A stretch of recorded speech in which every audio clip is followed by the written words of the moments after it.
नमस्कार दोस्तों, आप पढ़ रहे हैं कक्षा 10वीं एनसीईआरटी गणित, जिसमें आज हम पढ़ेंगे प्रश्नावली 1.2 का प्रश्न क्रमांक 1।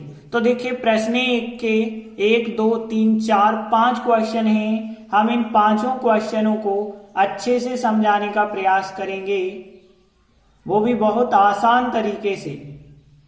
तो देखिए हम शुरू करते हैं। जो प्रश्न 1 है इसमें 5 क्वेश्चन हैं और इन पांचों क्वेश्चनों में हमें अभाज्य गुणनखंड ज्ञात करने हैं। तो देखिए अभाज्य गुणनखंड आपसे तभी ज्ञात करते बन सकते हैं जब अभाज्य संख्याओं के बारे में आपको पता हो। तो सबसे पहले हम आपको अभाज्य संख्याएं बता देते हैं, कौन कौन सी अभाज्य संख्याएं होती हैं। तो अभाज्य संख्याएं वे संख्याएं कहलाती हैं जिनमें केवल दो चीजों का भाग जाता है।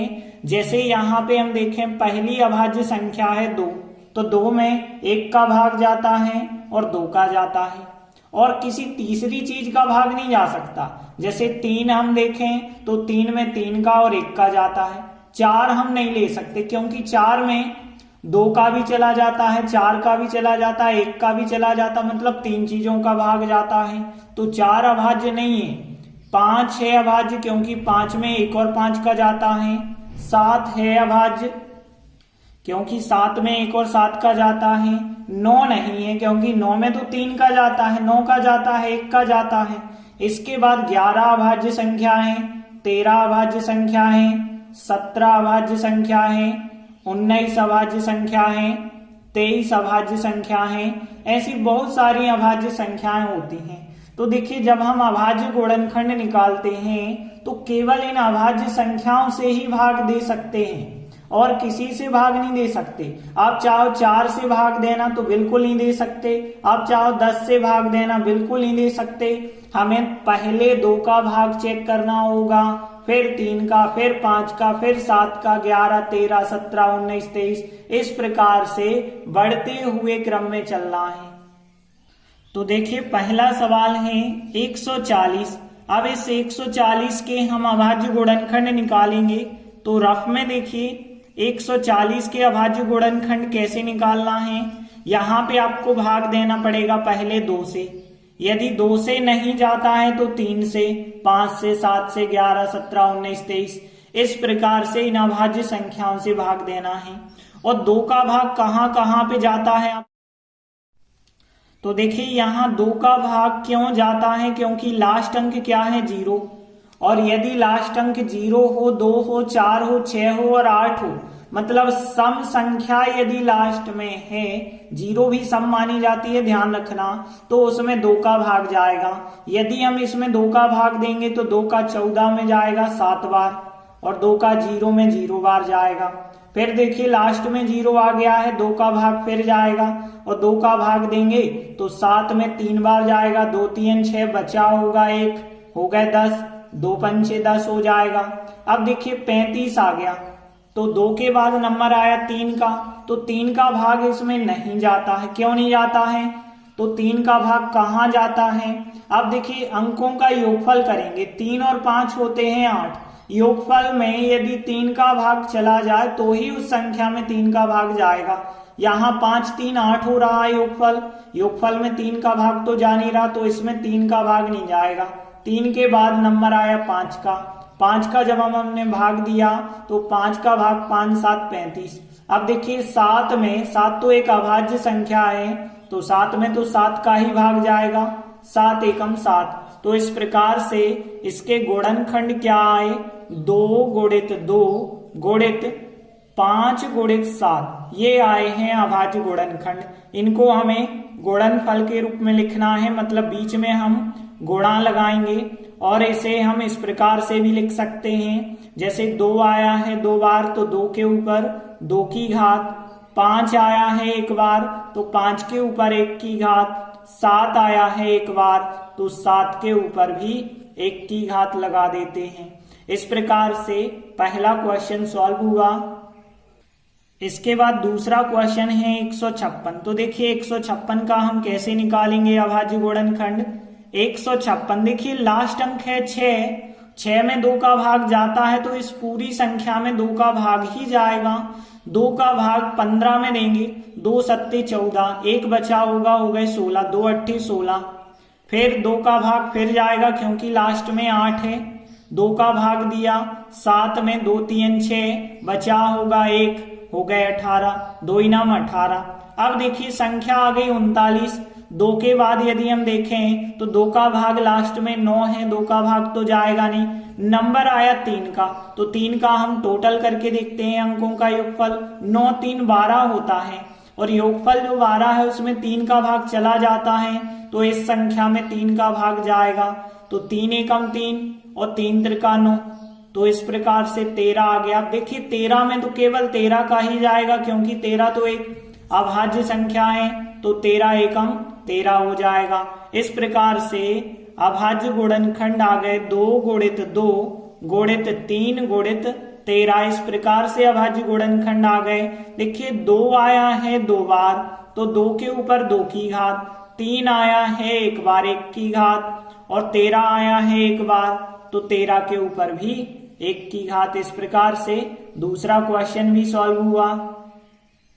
इसके बाद तीसरा क्वेश्चन है 3825। इसके गुणनखंड निकालने हैं। तो देखिए 3825 यदि हम देखें तो इसमें देखिए पहले तो 2 से भाग नहीं जाएगा क्योंकि लास्ट में 5 है, 5 में 2 से भाग तो जाता नहीं है। 2 के बाद नंबर आया 3 का, तो हम योगफल करते हैं। 5 2 7, 8 15, 15 3 18 होता है, और 18 में तो 3 का भाग जाता है, मतलब इस संख्या में 3 का भाग चला जाएगा, तो 3 एकम 3।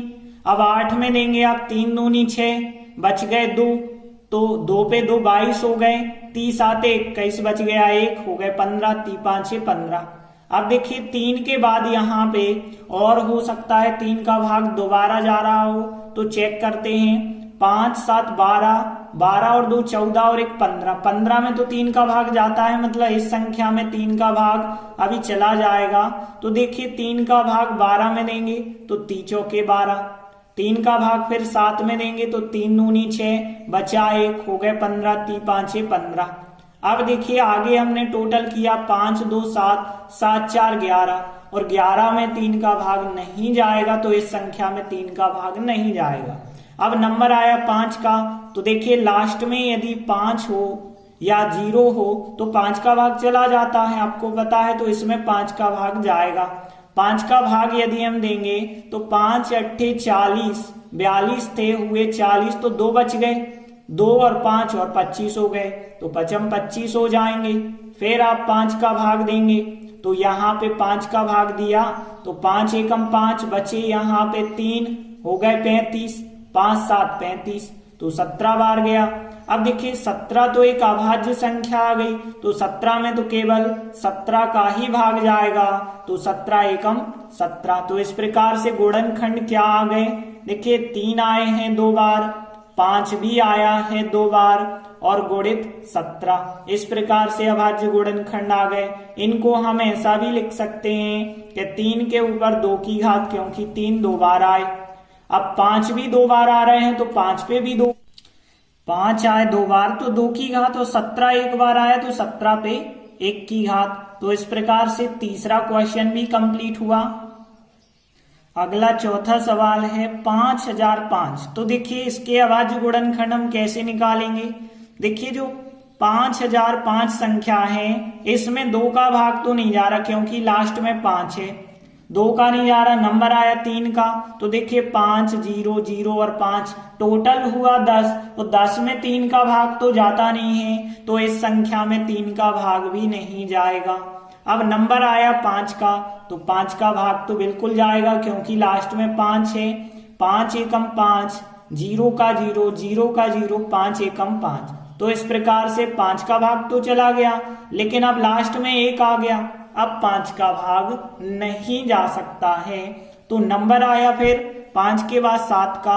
अब हम 7 का भाग देंगे तो देखिए 7 का भाग जाता है या नहीं जाता है, तो 7 का भाग 10 में देते हैं, 7 एकम 7, और फिर बच गए यहाँ पे 3, 3 पे 0 जो है हो गए 30, 7 चौके 28, 30 थे हुए 28, 2 बच गए 21 हो गए, और 7 3 21, तो 7 का भाग तो चला गया इसमें। अब देखिए 143 आ गया। 143 आपको पता है 13 11 में 143 होता है, तो यहाँ पे 13 का और 11 का भाग जाता है। तो इसमें अब 7 का भाग नहीं जा रहा, क्योंकि 7 दूनी 14 तो हो जाएंगे, लेकिन 3 बचे होंगे, 7 का भाग नहीं जा पाएगा। तो 7 के बाद नंबर आया 11, तो 11 का भाग देते हैं। तो 11 एकम 11 हो गए, थे 14 लेकिन हुए 11, 3 बच गए, 3 पे 3 33 हो गए, 11 33। अब देखिए 13 तो एक अभाज्य संख्या है, तो 13 में तो 13 का ही भाग जाएगा, तो 13 एकम 13। इस प्रकार से आंसर होगा। तो हम गुणनखंड लिखेंगे 5 गुणित 7 गुणित 11 गुणित 13। अब देखिए सब संख्याएं एक एक बार आ रही हैं, तो यहाँ 5 भी एक बार आया है 1 की घात, 7 भी एक बार आया 1 की घात, 11 भी एक बार आया 1 की घात, 13 भी एक बार आ रहा, तो 13 पे भी 1 की घात। इस प्रकार से अभाज्य गुणनखंड ज्ञात हो जाएंगे। तो चौथा सवाल भी कंप्लीट हुआ। इसके बाद अगला 5वां क्वेश्चन है 7429। तो देखिए इस संख्या में 7429 है। अब देखिए इसमें कितने का भाग जाता है कैसे पता करेंगे। 2 का भाग नहीं जा रहा, लास्ट में 9 है। 3 का भाग जाएगा या नहीं जाएगा, तो 3 का भाग कब जाता है, जब हम योगफल देखते हैं। तो देखिए 9 2 11 4 15, 15 और 7 हो गए 22, और 22 में 3 का भाग नहीं जाएगा, तो 2 का नहीं गया, 3 का नहीं गया, 5 का, लास्ट में 9 है, 5 का भाग तो जा ही नहीं सकता। अब नंबर आया 7 का। देखिए 7 का भाग हम देंगे तो 7 एकम 7 7 42, बचा होगा 9, 9 में तो भाग जाएगा नहीं, तो यहाँ पे 7 का भाग भी नहीं जा सकता।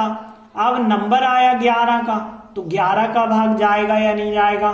तो देखिए यहाँ पे 11 6 66 हो गए, 74 में यदि आप देंगे तो 11 6 66 हो जाएंगे, और जब 66 हो जाएंगे तो 8 बचे, 8 बचे, 8 पे 2 82 हो गए, 11 7 77 आप करेंगे, 5 बच जाएंगे, 5 पे 9 59 हो गया, 59 में 11 का भाग नहीं जाएगा, तो 11 का भी नहीं जा सकता। अब नंबर आया 13, 13 का भाग देंगे तो देखिए यहाँ पे 13 पौने 65, बच गए 9, 9 पे 2 कितने हो गए 92, 13 7 91, 1 बच गया, 1 पे 9 19, तो 13 का भाग भी नहीं जा सकता। अब हम 17 का भाग करके देखते हैं, तो 17 का भाग कितनी बार जाएगा। देखिए 17 का यदि आप करेंगे तो 17 चौके 68, अब यहाँ थे 74, तो बच गए 6, 6 पे 2 हो गए 62, 62 में 17 का भाग देंगे आप तो 17 3 51 आएगा, बच गए 11, हो गए 119, 17 7 119 होता है।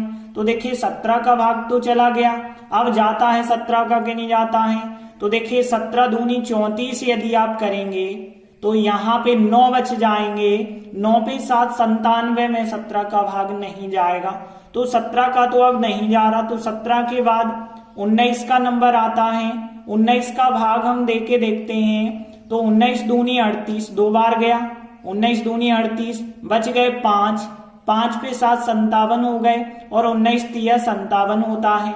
अब देखिए 23 आ गया, 23 तो एक अभाज्य संख्या है, तो 23 में तो 23 का ही भाग जाएगा, 23 एकम 23, तो यहाँ पे 17 गुणित 19 गुणित 23 आ जाएंगे इसके गुणनखंड। देखिए 17 एक बार आया 1 की घात, 19 एक बार आया 1 की घात, 23 एक बार आया 1 की घात। इस प्रकार से गुणनखंड हमें प्राप्त हो जाएंगे। तो 5वां सवाल भी कंप्लीट हुआ। तो देखिए अभाज्य गुणनखंड कैसे निकाले जाते हैं हमने इन 5 सवालों के माध्यम से सिखाया आपको। हम आशा करते हैं कि आपको अच्छे से समझ आ गए होंगे। फिर भी कोई समस्या है तो आप हमें कमेंट करके बताएं। धन्यवाद।